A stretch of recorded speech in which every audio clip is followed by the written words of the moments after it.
Hey everyone, welcome back to my channel. Today in this video, I will discuss with you what is internal financing and dividend policy.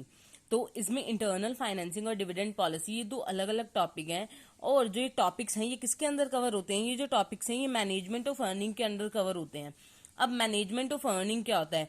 Management मतलब manage करना। Earnings जो एक company की होती है जिसे हम कंपनी के प्रॉफिट भी बोलते हैं उनको मैनेज करना क्या बोला जाता है? मैनेजमेंट ऑफ अर्निंग बोला जाता है। मैनेजमेंट ऑफ अर्निंग और प्रॉफिट क्या है? एक टर्म है जिसमें हम क्या करते हैं, प्लान करते हैं, कोऑर्डिनेट करते हैं और कंट्रोल करते हैं कैपिटल को। कैपिटल यानी जो पैसा कंपनी लगाती है इस तरीके से ताकि कंपनी की रेगुलर इनकम हो सके, एडिक्वेट सही इनकम हो सके and increasing return of capital, और कंपनी की कैपिटल रिटर्न क्या हो जाए, इंक्रीज हो जाए। अब कोई भी कंपनी है वो क्या चाहेगी कि उसकी जो इनकम है वो रेगुलर बेसिस पे होनी चाहिए, इरेगुलर नहीं चाहिएगी कि एक मंथ है कि उसमें बहुत ज्यादा इनकम हो रही है, एक मंथ है जिसमें इनकम नहीं हो रही है, तो कंपनी ऐसी इनकम नहीं चाहेगी। एडिक्वेट यानी इतनी इनकम होनी चाहिए कि कंपनी के प्रॉफिट्स मेंटेन रहें and increasing return on capital, और कंपनी क्या चाहेगी कि जो उसकी कैपिटल है वो इंक्रीज रेट पे रिटर्न होकर उसे मिलती रहे। तो इसमें it includes all the aspects, इसमें सारे एस्पेक्ट्स आ जाएंगे एक एंटरप्राइज के, एक बिजनेस के, जिसमें जो भी एक्टिविटीज होंगी इनकम को इफेक्ट करेंगी। तो मैनेजमेंट ऑफ अर्निंग में वो सारे इफेक्ट्स आ जाएंगे जो एक अर्निंग को इफेक्ट करेगी। मैनेजमेंट ऑफ अर्निंग को हम मैनेजमेंट ऑफ प्रॉफिट के नाम से भी जानते हैं। Is the way in which a company utilize its earning और इनकम, यानी in short management of earning क्या है? एक तरीका जिसमें क्या करती है कंपनी अपनी अर्निंग्स को या अपनी इनकम को एक बेटर वे में यूटिलाइज करती है। अब मैनेजमेंट ऑफ प्रॉफिट जो है ये एक ब्रॉडर टर्म है, ये ब्रॉड सेंस में यूज होती है।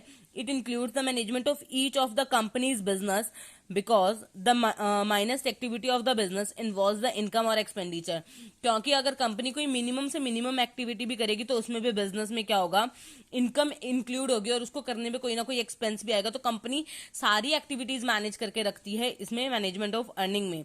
मैनेजमेंट ऑफ अर्निंग में जनरली हम दो डिसीजंस की बात करते हैं कि how much of income should be distributed, कि कंपनी को क्या होता है, अगर कंपनी को प्रॉफिट होता है तो कंपनी जो है वो प्रॉफिट अपना डिस्ट्रीब्यूट करती है डिविडेंड की फॉर्म में।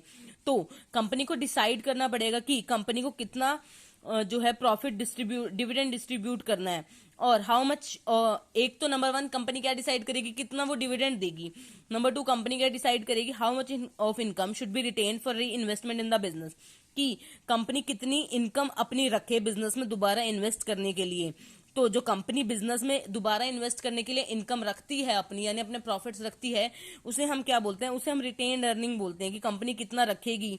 और मान लीजिए कोई कंपनी है उसको 10 लाख रुपए का प्रॉफिट हुआ है, तो कंपनी ने क्या किया, डिसाइड किया, ये जो डिसाइड करते हैं कंपनी के मैनेजर्स, एक्सपर्ट्स डिसाइड करते हैं ताकि company long term future perspective सोच के चले। तो कंपनी को 10 लाख रुपए का प्रॉफिट हुआ तो कंपनी ने डिसाइड किया कि वो 4 लाख रुपए तो क्या करेगी, डिविडेंड की फॉर्म में डिस्ट्रीब्यूट कर देगी, और जो बचे हुए 6 लाख हैं उसमें से कंपनी क्या करेगी, कुछ पैसे क्या कर देगी अभी as a working capital necessarily apply कर देगी ताकि कंपनी अपनी ग्रोथ कर सके। पर अब जो बचे हुए 4 लाख हैं वो कंपनी क्या कर रही है, अपनी रिटेन्ड अर्निंग की फॉर्म में क्या करेगी, स्टोर कर लेगी ताकि कंपनी फ्यूचर में क्या कर सके, एक्सपैंड कर सके। तो इसमें ये डिसाइड कर लिया। अब जो अर्निंग और कंपनी की है, जो अर्निंग थी कंपनी की या जो कंपनी की इनकम थी वो उसने यूटिलाइज करी डिस्ट्रीब्यूशन करने में डिविडेंड्स को, शेयर होल्डर्स को जो डिविडेंड दिया उस फॉर्म में, या फिर ploughing back to into the business यानी बिजनेस में दोबारा लगाने को। तो ये मैनेजमेंट ऑफ अर्निंग है। मैनेजमेंट ऑफ अर्निंग में दो तरह आते हैं, internal financing and dividend policy. अब इंटरनल फाइनेंसिंग क्या होता है? इंटरनल यानी अंदर से ही खुद को फाइनेंस करना। जब कंपनी खुद को फाइनेंस करती है लॉन्ग पीरियड ऑफ टाइम के लिए तो उसे हम बोलते हैं internal financing. This method is followed by the well establish profit making companies.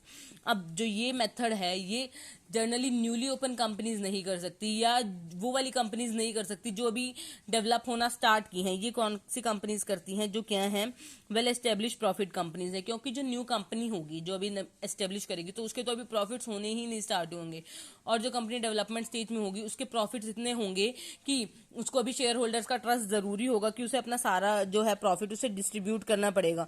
तो इसे well financed company, establish company कर सकती है। वो अपने सारे प्रॉफिट शेयर होल्डर्स को डिस्ट्रीब्यूट नहीं करेगी डिविडेंड की फॉर्म में।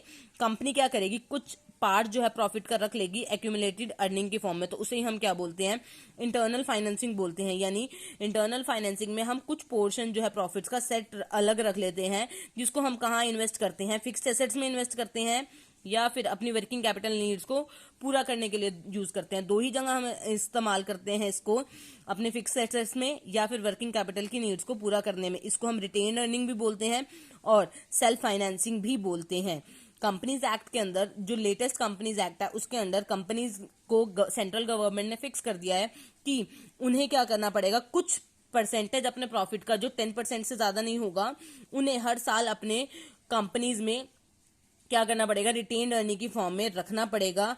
और जो ये रखेंगे वो before declaring the dividend, dividend declare करने से पहले जो रखेंगे जनरल रिजर्व में ट्रांसफर कर देंगे। The profits are transfer to general reserve fund और रिप्लेसमेंट फंड अकाउंट। जो ये प्रॉफिट्स है कंपनी वो कहाँ ट्रांसफर कर देगी, जनरल रिजर्व्स में ट्रांसफर कर देगी, पर वो अपना प्रॉफिट्स डिविडेंड डिक्लेयर करने से पहले करेगी। ये था इंटरनल फाइनेंसिंग। इसकी जो रिमेनिंग वीडियोस है उनका लिंक मैं आपको डिस्क्रिप्शन में दे दूंगी, आप वहां से चेक कर सकते हैं। Stay tuned for more videos and thank you for watching this.